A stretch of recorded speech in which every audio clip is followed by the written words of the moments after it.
இந்த கதை நடக்கிறதுக்கு 97 வருஷத்துக்கு முன்னாடி நம்ம பூமியில ஒரு நியூக்ளியர் பாம்பு வெடிச்சிருக்கு. அதனால பூமியில இருக்கிற எல்லாருமே ரேடியேஷனால இறந்து போயிட்டாங்க, சில பேரை தவிர. அவங்கெல்லாம் ஸ்பேஸ்ல ஆர்க்ன்ற ஒரு ஸ்பேஸ் ஸ்டேஷனை உருவாக்கிட்டு அதுல வாழ்ந்துட்டு வராங்க. இந்த ஸ்பேஸ் ஸ்டேஷன் 97 வருஷத்துக்கு முன்னாடி இருந்த 12 நாடுகளால அவங்களுடைய ஸ்பேஸ் ஸ்டேஷன்ஸை எல்லாத்தையும் ஒன்னா இணைச்சி உருவாக்கப்பட்டது தான் இந்த ஆர்க். பூமியில ரேடியேஷனே இல்லாம பழைய மாதிரி உயிர்கள் உயிர் வாழ 100 வருஷம் ஆகும்னு கணிச்சாங்க. அதுல 97 வருஷம் முடிஞ்சிருச்சு. இன்னொரு 3 வருஷம் தான் இருக்கு. கிட்டத்தட்ட 4 ஜென்ரேஷனாவே மக்கள் அங்கேயே வாழ்ந்துட்டு வராங்க. பூமிக்கு திரும்பி போக ரொம்ப ஆர்வமா வெயிட் பண்ணிட்டு இருக்காங்க. மக்கள் உயிர் வாழ மாத்திரை மருந்துன்னு எடுத்துக்கிட்டு வந்தாலுமே இந்த ஆர்க் ஸ்டேஷன்ல இருக்கிற ஆக்சிஜன் லெவல் கம்மியாகிட்டே வருது. இன்னும் 3 வருஷத்துக்கு உயிர் வாழ தேவையான ஆக்சிஜன் இல்லவே இல்லை. அதனால இங்க 18 வயசுக்கு மேல இருக்கிறவங்க ஏதாவது சின்ன தப்பு பண்ணா கூட இந்த ஸ்பேஸ் ஸ்டேஷனை விட்டு தூக்கி வீசிடுவாங்க.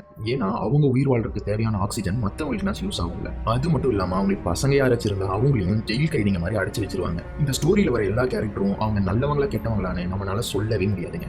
ஏன்னா அந்த டைம்ல அவங்க எடுக்கிற முடிவுகள் அவங்களுக்கு கரெக்டா தான் தோணும். ஆனா ஆப்போசிட்ல இருக்கிறவங்களுக்கு தான் தெரியும் அவங்க கொலை பண்ற அளவுக்கு கோபம் வரும். இந்த கதையில யாரு நல்லவங்க யாரு கெட்டவங்கன்னு போக போக நீங்களே பாருங்க. இந்த ஆர்க் ஸ்டேஷன்